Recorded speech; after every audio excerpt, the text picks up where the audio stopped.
Nah, media-media Iran hari ini, dan sejak kemarin saya lihat banyak itu di Twitter dan sebagainya, mereka membangun propaganda. Apa propagandanya?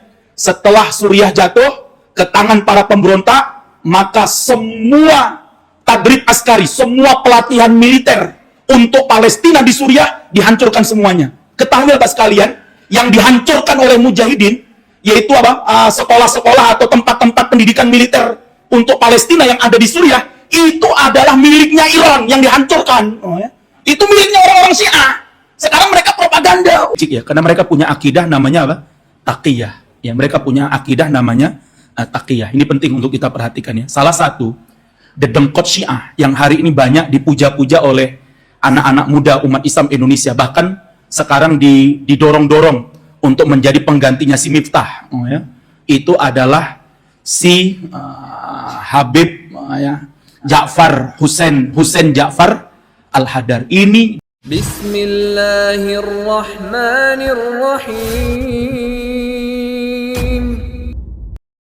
Alhamdulillah, pada malam hari ini kita kembali bersyukur kepada Allah Subhanahu wa taala bisa bertajamuk, bisa sama-sama berkumpul di Masjid Nurul Huda pada malam hari ini. Kalau saya mengatakan lebih, ini adalah tasyakuran Ustaz ya. Ya. Jadi bapak-bapak Intel yang hadir, ya. Karena tadi saya lihat ada wajahnya Intel di belakang. Ini biasanya di depan, Ustaz. Oh, depan ya? Kayaknya depannya orang-orang baik semua nih, Pak. Kalau urusan Suriah kayaknya mereka di belakang ya. Jadi terima kasih bapak-bapak Intel ya sudah hadir, yang telah menjaga ya acara ini aman insya Allah ya. Jadi acara malam hari ini lebih daripada tasyakuran ya.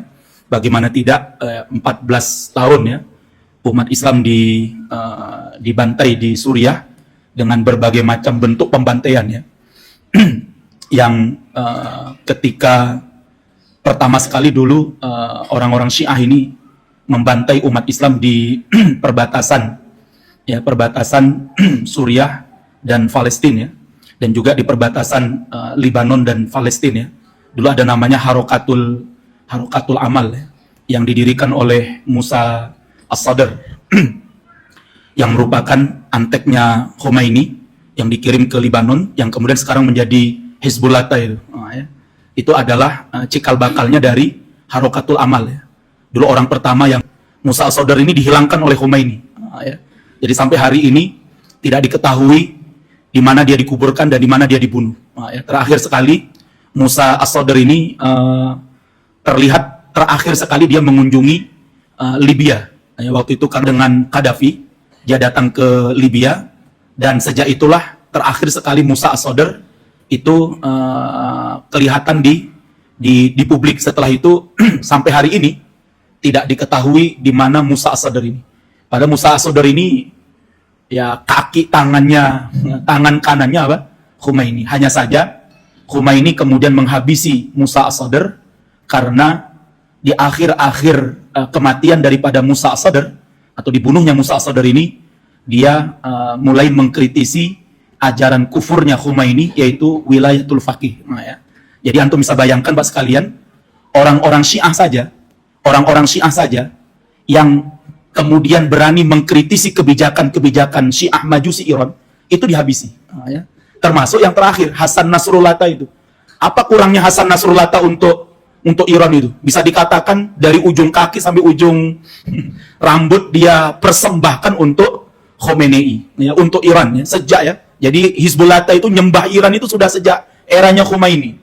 Kemudian Khomeini mati, ganti Khomeini, dia semakin kenceng nyembahnya kepada apa? Kepada Khomeini. Terakhir dia pun dihabisi oleh Khomeini. Bukan hanya itu saja, Presiden Iran ya yang bernama siapa nama itu? Rois ya, ya. Ar-Roisi ya. Siapa yang tidak kenal? Itu orang-orang Syiah asli itu. Syiah Majusi Iran asli. Ya. Pakai shot ya. Ya. Ar-Roisi ya.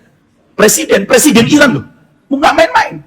Itu pun dihabisi oleh Khomeini. Kenapa? Karena Ar-Roisi ini adalah saingan ketatnya calon pengganti Khomeini terhadap anaknya Khomeini yang bernama siapa nama itu ada.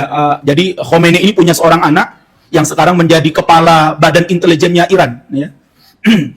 Namanya apa namanya? Kalau kalau yang di sekolahnya Gumuk di sekolah Gumuk di Baki. Apa? Nanti bisa lupa saya kadangnya. Jadi Khomeini ini punya anak, ya, punya anak, dan kemudian apa?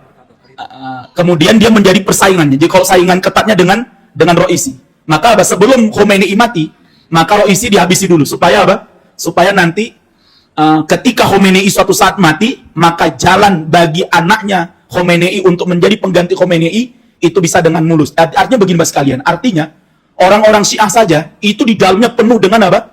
Pengkhianatan. Mereka saling membantai, saling membunuh, saling berkhianat. Apalagi kita umat Islam yang ingin membongkar kebusukan dan kejahatan apa? Syiah terhadap umat Islam. Oleh sebab itu Bapak sekalian yang mudah-mudahan dimuliakan oleh Allah, sedikit karena saya cuma diberi waktu 30 menit, saya akan sampaikan bahwasanya apa? Palestina, Suriah, dan bara dunia Islam. Bagaimana Palestina dan Suriah menjadi titik strategis pertarungan kekuatan besar di dunia.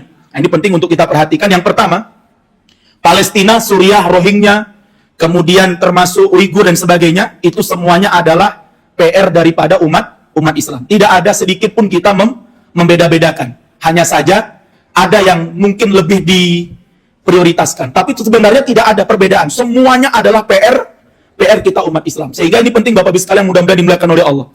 Tujuannya hanya satu, ya. Ini penting untuk kita perhatikan. Allah Subhanahu wa taala mengingatkan kepada kita dalam surat Al-Baqarah ayat 217. Apa kata Allah? Wala yazaluna yuqatilunakum hatta yaruddukum an dinikum in istata'u. Ya. Orang-orang kafir itu kata Allah akan terus-menerus memerangi kalian sampai kapan? Sampai kalian murtad daripada agama kalian. Kalau mereka mampu untuk melakukan itu. Maka bagi kalian yang mudah-mudahan dimuliakan oleh Allah Subhanahu wa taala, ini penting ya. Ini saya sambil berdiri, mohon maaf. Ini bisa dilihat. Jadi pertarungan di Suriah, ini penting ya. Ini dulu pernah kita jelaskan kepada oknum-oknum Gumukiyun, yang mereka banyak menduduki jabatan strategis di Majelis Ulama Indonesia Surakarta. Ya. Jadi ketika dulu pertama sekali Hasi ya, mengirimkan relawannya ke Suriah dan kemudian mencari dukungan atau support ya secara moral dari para ulama-ulama kita, maka mereka mengatakan kepada kita kalau Anda berangkat ke Suriah, kalau Anda mengirimkan relawan Anda ke Suriah, Anda berada di pihak yang mana? Di pihak Amerika atau di pihak Bashar Assad? Kalau di pihak Amerika kami tidak mendukung, tapi kalau berada di pihaknya Bashar Assad kami akan mendukung. Ya. Makanya sampai hari ini nggak pernah orang-orang Gumuk mengkaji tentang Suriah. Ya. Coba ada orang Gumuk yang di sini hadir. Ya. Coba di mana pernah ada kajian ustadz-ustadz yang di Gumuk ya, yang kemudian mengkaji secara serius apa yang terjadi di Suriah. Justru kalaupun ada kajian mereka tentang Suriah, itu justru membalikkan fakta yang sebenarnya. Lah maka Bapak Ibu sekalian yang mudah-mudahan dimuliakan oleh Allah, saya dapat informasi sendiri dari salah satu guru yang ngajar di SMA Al-Islam, SMA Al-Islam itu kan banyak itu orang-orang Gumuk yang ngajar di sana, ya. Itu ada guru kita di SMA Al-Islam cerita sama saya, Ustadz, antum tahu nggak apa narasi orang-orang Gumuk di SMA Al-Islam terhadap murid-murid kita di sana? Narasinya adalah yang menang di Suriah itu bukan mujahidin, yang menang di Suriah itu bukan pejuang, tapi adalah pemberontak. Nah, itu nyata. Jadi kalau Gumuk hari ini kami nggak Syiah, mana buktinya kami Syiah? Ya. Buktikan kalau Anda nggak Syiah, seharusnya Anda bergembira dengan dengan kemenangan para pejuang dan para mujahidin kita yang ada di Suriah. Yang Ustadz Ihsan Al-Faruqi tadi sudah menceritakan ya. 1 tahun itu nggak sebentar itu Pak.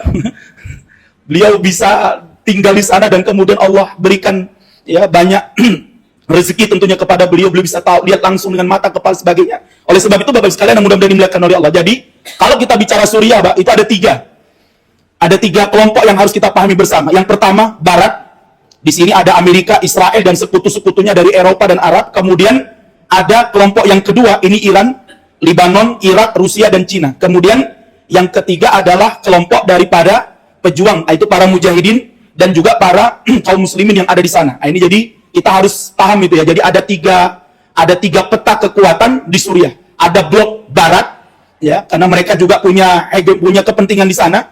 Kemudian yang kedua pastinya adalah Iran, nanti akan kita jelaskan. Kemudian yang ketiga, ini adalah peta yang ketiga, dan ini adalah petanya para pejuang dan para mujahidin kita yang ada di sana. Jadi kita ketika berada di Suriah itu adalah apa? Kita berada di peta yang ketiga, yaitu kita berada di barisannya para pejuang. Kita berada di barisannya umat Islam.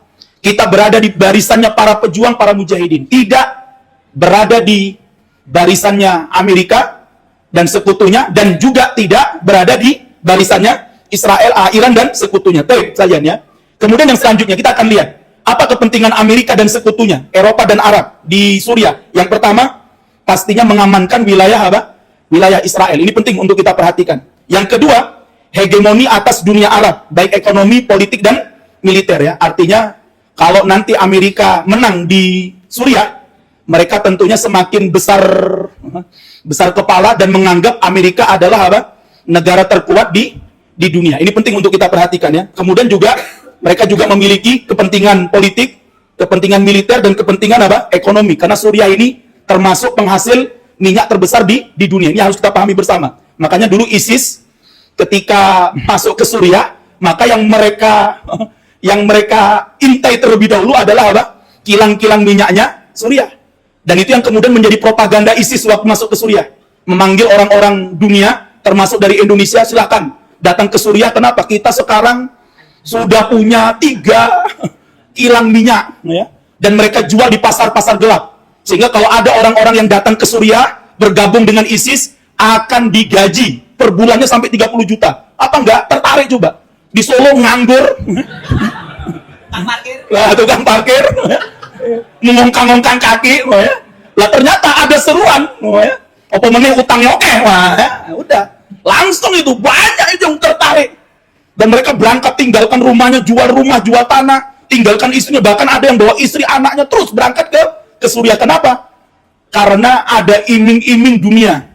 Dan ini propagandanya ISIS waktu itu. Karena memang ketika mereka masuk ke Suriah, yang menjadi target pertama mereka bukan untuk menghancurkan Bashar Assad, bukan untuk menggulingkan rezim durjana ini, tapi yang mereka jadikan target adalah apa? Bagaimana bisa mendapatkan kilang-kilang minyak itu, dan memang berhasil. Dan mereka mampu waktu awal-awal ya saudara, waktu awal-awal tahun 2014, 2015 sampai 2016 kalau tidak salah, ini ISIS menjadi penjual minyak dunia itu di pasar gelap ya, tertinggi waktu itu. Dan mereka dapat keuntungan saya tidak tahu ya, berapa jutaan dolar mereka, dan itu membuat orang-orang Indonesia tertarik datang ke Suriah. Dan akhirnya mereka datang ke Suriah, di sana dipropagandain lagi. Kalau betul-betul kalian ingin bergabung dengan ISIS, apa buktinya? Kalian harus bakar paspor kalian. Akhirnya mereka bakar tuh paspor mereka. Sampai mereka videokan ya, selamat tinggal negara kafir Republik Indonesia. Oh ya, NKRI jadikan negara kafir coba ini.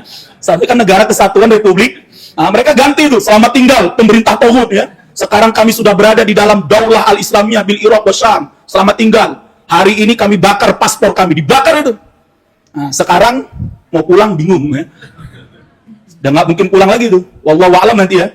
Kalau ada pemutihan ya, saya nggak tahu ya, ada nggak pemutihan paspor kira-kira ada atau tidak ya? Ya, ini kalau pemutihan STNK mungkin ada kan ya. Maka sekali mudah ini kenapa? Tadi ini propaganda. Jadi ini harus kita pahami bersama ya. Oke, kemudian di Suriah dan Israel, ini penting ya. Apa kepentingan kita di sana? Harus kita pahami bersama bahwasanya Suriah ini adalah barometer keamanan Israel. Jadi perlu dipahami Bapak sekalian, ya, bahwasanya apabila Suriah ini jatuh ke tangan umat Islam, maka mereka mengingat sejarah-sejarah pada masa dulu. Tadi sudah dijelaskan oleh Ustaz Ihsanul Faruqi, bahwasanya Salahuddin Al-Ayyubi sebelum menaklukkan Baitul Maqdis, beliau amankan terlebih dulu wilayah-wilayah yang ada di sekitarnya, terutama wilayah Suriah, terutama jatuhnya Aleppo ya. Kemarin tadi sudah disebutkan, ma'surirtu ya, min fathi qal'atin. Saya tidak pernah bahagia sebahagianya saya ketika menaklukkan benteng Aleppo. Dan waktu itu saya juga yakin ya, ketika benteng Aleppo itu jatuh, saya yakin pastinya akan cepat sampai ke Damaskus. Dan ternyata Masya Allah, hanya hitungan hari Damaskus jatuh ke tangan umat Islam. Masya Allah. Oleh sebab itu sekalian, mudah-mudahan ini penting ya. Makanya Amerika dan sekutunya tidak ingin dan jangan sampai Suriah jatuh ke tangan umat Islam. Dan begitu juga sekarang ya. Setelah sekarang Suriah ini jatuh ke tangan kaum muslimin, pasti Amerika dan sekutunya termasuk negara-negara Arab juga pasti akan bercokol di Suriah. Supaya apa? Supaya tetap pemerintahan Suriah adalah pemerintahan yang pro terhadap apa? Israel. Oleh sebab itu, makanya tasyakuran kita pada malam hari ini tentunya tidak jangan sampai apa? Euforia yang berlebih-lebihan ya. Karena kita belum tahu bagaimana ke depannya. Namun kita yakin dengan pertolongan Allah Subhanahu wa taala, para pejuang-pejuang kita insya Allah pasti, dan kemarin mereka sudah bersumpah itu ya, jatuhnya Suriah, jatuhnya Damaskus, insya Allah kata mereka, intadir wahai ikhwan kami, tunggulah wahai ikhwan kami yang ada di kota Gaza, yang ada di Palestina, sebentar lagi kami akan memerdekakan kalian. Lah hari ini media-media Iran, media-media Iran hari ini, dan sejak kemarin saya lihat banyak itu di Twitter dan sebagainya, mereka membangun propaganda. Apa propagandanya? Setelah Suriah jatuh ke tangan para pemberontak, maka semua tadrib askari, semua pelatihan militer untuk Palestina di Suriah dihancurkan semuanya. Ketahui atas kalian, yang dihancurkan oleh mujahidin yaitu apa? Sekolah-sekolah atau tempat-tempat pendidikan militer untuk Palestina yang ada di Suriah, itu adalah miliknya Iran yang dihancurkan. Oh, ya. Itu miliknya orang-orang Syiah. Sekarang mereka propaganda. Wah, ini bukti bahwasanya mereka ini pasti nggak akan membela Palestina ini. Syiah dusta. Mau sekarang mau buat mau memperbaiki nggak bisa. Lah, oleh sebab itu sekali penting untuk kita perhatikan. Jadi kalau nanti ada berita yang membaca bahwasanya para mujahidin menghancurkan ya tempat-tempat tadrib militer askar di Suriah yang itu katanya diperuntukkan untuk Palestina. Bahkan beberapa tempat yang menjadi kekuatan Suriah untuk Palestina dihancurkan semuanya oleh para mujahidin. Ketahuilah, ini adalah geng-gengnya Syiah Iran. Ini geng-gengnya mereka. Ngakunya aja latihan militer untuk Palestina. Tapi nanti setelah latihan yang ditembak siapa? Yang ditembak umat Islam. Nggak pernah orang-orang mereka tuh nembak Israel. Kemarin mereka tembak tuh Iran. Ternyata yang dikirim adalah rudalnya, rudal kayu. Rudal yang terbuat dari plastik ya. Ketika jatuh, masih terbakar ya, sampai sama umat Islam Palestina itu apa? Sampai digunakan untuk bakar rokok itu ya. Karena rudalnya itu terbuat dari kayu, dari Peter itu ya. Ini bohongnya mereka. Oleh sebab itu pas kalian mudah-mudahan dimuliakan oleh Allah. Kemudian yang kedua, dataran tinggi Golan diserahkan oleh Hafid Asad, bukan direbut oleh Israel dengan perang sebenarnya. Ini penting ya. Jadi ada nanti sebuah buku yang ditulis oleh mantan komandan tertinggi Suriah. Ya, saya lupa namanya. Dia menulis sebuah buku judulnya dengan judul Sukutul Gulan ya. Jatuhnya dataran Golan. Iran dan seluruh antek-antek Syiahnya mengkampanyekan bahwasanya apa? Dataran Golan itu jatuh ke tangan Israel. Jadi kalau antum nanti mau ke Suriah, mudah-mudahan insya Allah kita setelah ini kita berdoa kepada Allah, seluruh wilayah Suriah telah kembali ke tangan kaum muslimin, kemudian berdiri pemerintahan yang baik, yang soleh, yang kemudian melindungi umat Islam. Takbir! Insya Allah ya. Itu saya rindukan, Mbak. Karena dulu ketika kita di Latakia itu, ya, itu para Dr. Romi itu bilang, nanti insya Allah Kristus ya, dan kita akan datang ke dataran Golan. Tapi dataran Golan ini belum bisa didatangi ya, karena ini wilayah yang sekarang sudah dijajah oleh Israel. Lah, Iran mengatakan bahwasanya apa? Jatuhnya dataran Golan itu akibat perang 6 hari Israel melawan Arab. Dulu pernah ya terjadi perang Arab Israel. Yang kemudian akibat kekalahan 3 negara Arab, Jordan, kemudian Suriah, ditambah dengan Mesir, melawan Israel hanya 6 hari saja. Tahun 1976 atau 7 berapa itu? Kalau tidak salah, 67 kalau tidak salah. Itu 6 hari saja, kemudian keok 3 negara ini. Dan akhirnya apa? Suriah harus kehilangan dataran Golannya. Jordan harus kehilangan apa? Tepi baratnya. Kemudian Mesir harus kehilangan sebahagian wilayah yang kita kenal dengan Gurun Sinainya. Ya, ini kekalahan dalam perang Arab Israel. Nah, ternyata mantan komandan tertingginya Suriah itu menceritakan dataran Golan itu jatuh ke tangan Israel bukan karena kalah perang, tapi memang apa? Sama bapaknya Bashar Asad itu yang namanya Hafid Asad, ini pembantai luar biasa. Tadi Ustadz Ihsan sudah ceritakan, tadi beliau sudah sampai ke kota Hama. Kota Hama ini tahun 82 pernah terjadi pembantaian kaum muslimin di sana sebanyak 350.000 umat Islam. Hanya waktu dalam 1 bulan saja. Siang malam itu. Ada videonya itu, Masya Allah ya. Ini ceritakan ada seorang syekh dari Hama Beliau dari Hamawi, beliau menceritakan bagaimana pembantaian Hama tahun 1982. Nah, ini ya, Masya Allah ya, 350.000 umat Islam ya. Ini ada suaranya ya. Nah, apa? Ya.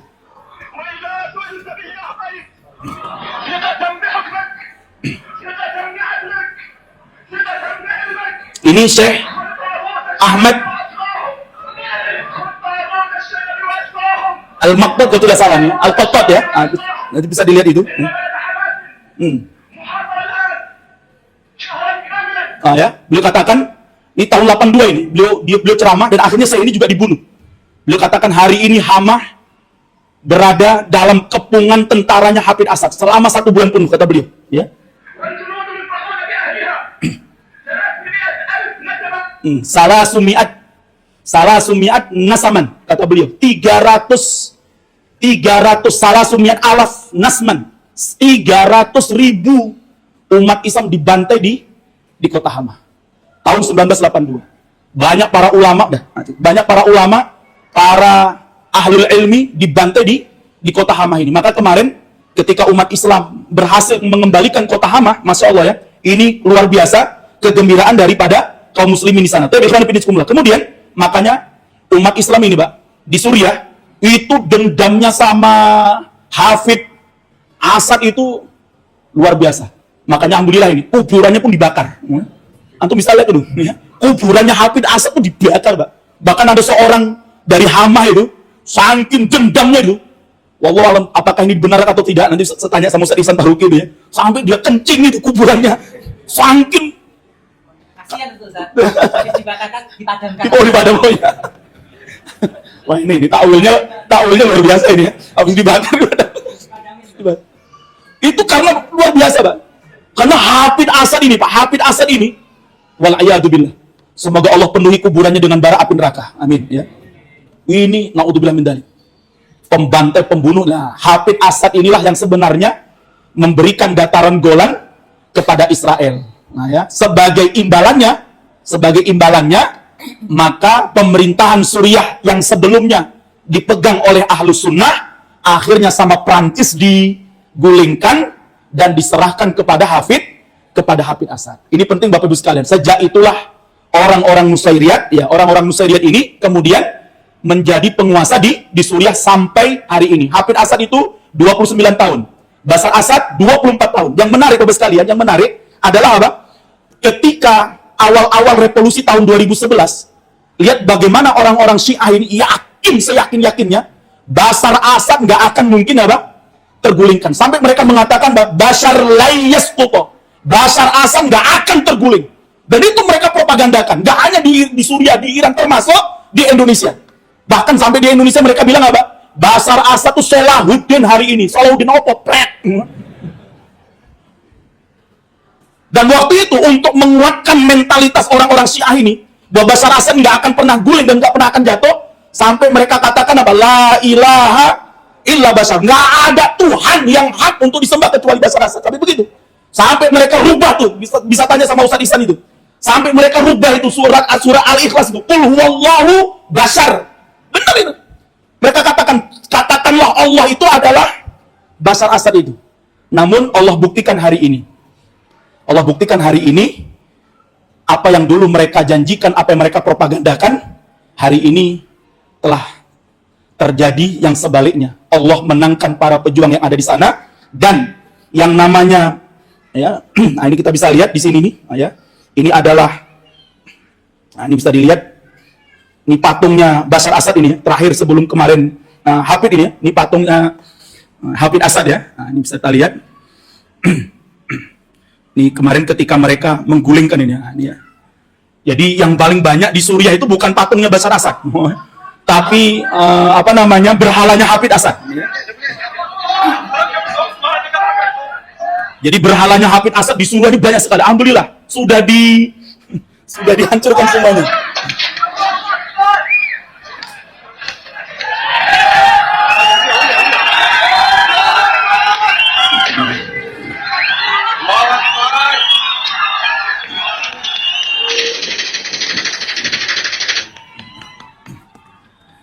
Bapak sekalian, yang terakhir karena waktu tidak 2 menit lagi, yang ingin kami sampaikan adalah yang pertama, ini sebagai pengingat bagi pemerintah kita yang ada di Indonesia, ya sekali lagi, ya bahwasanya apa?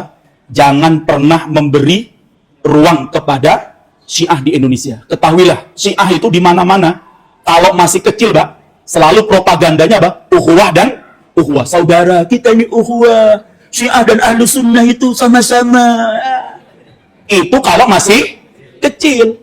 Tapi nanti kalau mereka sudah besar, mereka sudah punya kekuatan, pasti demi Allah mereka akan rebut negeri ini dari umat Islam. Maka Bapak sekalian, ini penting ya. Maka kepada pemerintah kita, ya, kepada pemerintah Indonesia, ya, walaupun sebenarnya pemerintah Indonesia itu tahu, Pak.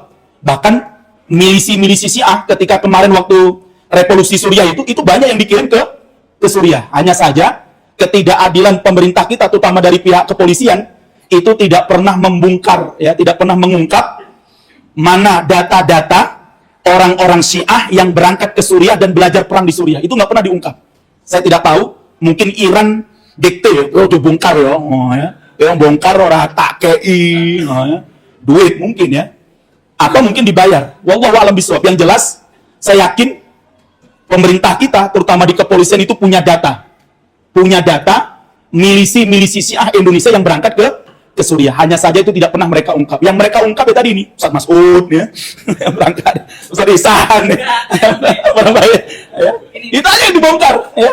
Yang Syiah-Syiahnya nggak pernah dibongkar oleh mereka. Tapi saya yakin mereka punya datanya. Hanya saja mungkin ya tadi itu saya yakin ada kekuatan di belakang itu. Ya paling pasti adalah apa? Adalah Iran. Ini yang pertama. Kemudian yang kedua, saya ingin ingatkan, hati-hati dengan narasi-narasi yang dibuat oleh orang-orang Syiah. Maka Bapak sekalian, dulu kenapa kami dari tim HASI, dari Hilal Ahmar Society Indonesia berangkat ke Suriah? Karena kalau kita nggak berangkat, wallahi Pak, kita tidak akan bisa membantah ucapannya orang-orang Syiah. Demi Allah, karena mereka ini sangat licik. Misalnya kemarin ya, jadi kan antum bisa lihat tuh podcastnya Dina Sulaiman dengan si Deddy Corbuzier. Itu dusta semua itu, Pak.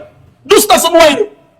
Apa dia bilang? Semua orang yang berangkat ke Suriah pasti berafiliasi sama ISIS. Ini jelas. Dina Sulaiman itu dusta. Kenapa? Dia ingin menggiring semua orang yang berangkat ke Suriah itu pasti ada ISIS. Berarti Ustaz Ihsan, Ustaz Mas'ud ini ISIS semua ini. Kalau saya kan enggak ya. Apalagi sana. Itu yang pertama. Yang kedua, Dina Sulaiman. Dan kita di Indonesia ini oleh ISIS dianggap Kafir. Padahal beliau dah. Lah yang kedua, Dina Sulaiman dalam podcastnya sama Deddy Corbuzier mengatakan apa? Seluruh donasi umat Islam ke Suriah itu jatuh ke tangan apa? ISIS. Ini dustanya Dina Sulaiman. Lah maka Bapak sekalian, alhamdulillah kita dulu bisa berangkat ke sana. Termasuk ketika dulu Gumo ingin mencuci ya otaknya para ulama dan para ustadz di Solo dengan mengumpulkan mereka di kantor Majelis Ulama Indonesia Surakarta yang baru yang di Pasar Kelitikan, dan kemudian mereka mendatangkan seorang narasumber yang alumni Damaskus namanya Nur Ikhwan Isnaini. Ya, dia alumni. Nah, ini kalau dilihat dari apa namanya? Dari biodatanya, dia terakhir kuliah itu di Mujamma' Syekh Ahmad Kuftaro, Damaskus Suriah, jurusan studi Islam dan bahasa Arab, ya. Dia sempat diterima ngajar di sekolahnya Gumu yang ada di Baki itu, namanya SMP dan SMA Insan Cendekia tadi baru saya ingat ya. Jadi nama anaknya Khomeini itu persaingan ketatnya sama Roisi itu namanya Mujtaba ya. Al-Mujtaba itu ya. Namanya ini penting ya. Jadi kita harus pahami betul itu. Jadi Al-Mujtaba miliknya itu kan pernah di sana tuh Sindur Ikhwani. Nah, kemudian diundang sama orang-orang Gumu sebagai pembicara untuk membalikkan fakta yang terjadi di ini waktu itu ya. Ini makalah dia yang sampai kepada saya waktu disampaikan ya. Ini makalahnya, konflik Suriah dalam paradigma dan fakta. Dan akhirnya alhamdulillah saya ditunjuk sama Profesor Jainal untuk menjadi pembicara pembanding. Alhamdulillahnya kita pernah berangkat ke Suriah. Jadi akhirnya Nur Ikhwani bilang sama saya, Ustadz, terus terang saya hanya ngerti wilayah Damaskus, Ustadz. Ya, ketika kemarin antum mengatakan antum pernah ke Latakia, ke Idlib, ke Aleppo, wallahi Ustadz, saya tidak tahu yang terjadi sebenarnya, Ustadz. Ini penting gak sekalian? Jadi kalau dulu para aktivis kita ini nggak berangkat ke Suriah, Pak, wah, Syiah Solo itu, ngakak loh, guyung-guyung loh. Ya. Namun alhamdulillah ya, Allah berikan waktu itu kita rezeki untuk bisa berangkat ke sana, dan kita tahu bagaimana tipu muslihatnya orang-orang orang-orang Syiah. Wallahu a'lam bishawab. Lain waktu insyaallah kita lanjut kali mungkin dalam diskusi. Jazakumullah khairan. Kami kembalikan kepada Ustaz Masud. Billahi taufiq wal hidayah. Assalamualaikum warahmatullahi wabarakatuh.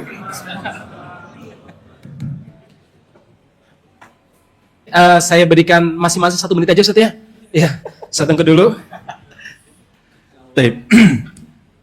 Tidak banyak statement saya. Yang pertama, sebagaimana tadi sudah kita jelaskan ya, bahwasanya Suriah ini sebagai contoh real ya di depan mata kita bahwa Syiah ini adalah problem bagi kita umat Islam.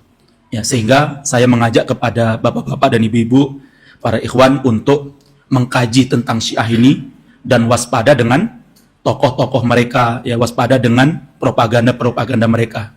Dan mereka ini sangat licik ya, karena mereka punya akidah namanya apa? Taqiyah. Ya, mereka punya akidah namanya taqiyah. Ini penting untuk kita perhatikan ya. Salah satu dedengkot Syiah yang hari ini banyak dipuja-puja oleh anak-anak muda umat Islam Indonesia, bahkan sekarang didorong-dorong untuk menjadi penggantinya si Miftah. Ya. Itu adalah si Habib ya, Ja'far Husain Ja'far Al-Hadar. Ini dedengkotnya Syiah. Saya yakin wallahi 100% dia Syiah. Ya. Ini penting banget sekalian ya. Tapi modelnya tadi itu ya, dia modelnya model liberalisme ya, dekat kepada. Jadi kalau kita lihat akidahnya Ja'far Al-Hadar, dia apa akidahnya? Nggak ada. Sama orang Buddha dia katakan apa? Nyembah Buddha yo, bener ya. Ketika dia nanti podcast sama orang Hindu, ya nyembah dewa Hindu yo, bener ya. Ketika podcast sama orang Kristen, dia katakan apa? Yesus ya juga Tuhan. Nah, terus apa akidahnya? Apa agamanya si Ja'far Al-Hadar? Agamanya gaduh-gaduh, ya. Sinkritisme. Dan itu sekarang dipuja-puja oleh pemuda-pemuda Islam sebagai apa? Oh ini Habib yang paling apa tuh? Paling toleran, toleran apa? Bukan toleran. Ya. Tapi sekalian mudah-mudahan ini yang pertama ya. Kemudian yang kedua, maka mari kita bendung ya, kita bendung kejahatan Syiah ini dan kebangkitan mereka di Indonesia. Saya katakan, Mbak, kita tidak memikirkan diri kita, tapi kita mikirkan nanti bagaimana dengan anak cucu kita. Wallahi, Mbak, ulama-ulama di Suriah, ketika saya bertemu dengan pemimpin Robitotul Ulama di negeri Syam itu mengatakan apa? Wallahi ya akhidah bilang, kami menghadang Syiah ini sejak puluhan tahun yang lalu dengan nadwah, dengan kajian, dengan seminar, dengan taklim, itu kami sudah jelaskan. Ternyata apa? Nggak mampu. Karena mereka lebih licik, mereka lebih jahat dan sebagainya. Maka akhirnya apa? Apa kata para ulama, Robitotul Ulama negeri Syam dikatakan apa? Akhirnya Allah bukakan satu cara untuk menghancurkan Syiah di Suriah. Dengan apa? Terjadilah revolusi Suriah tahun 2011. Itu cara Allah untuk menghantam dan menghancurkan apa? Syiah Nusairyah di Suriah. Wallahu a'lam bishawab. Demikian Ustaz. Ustaz.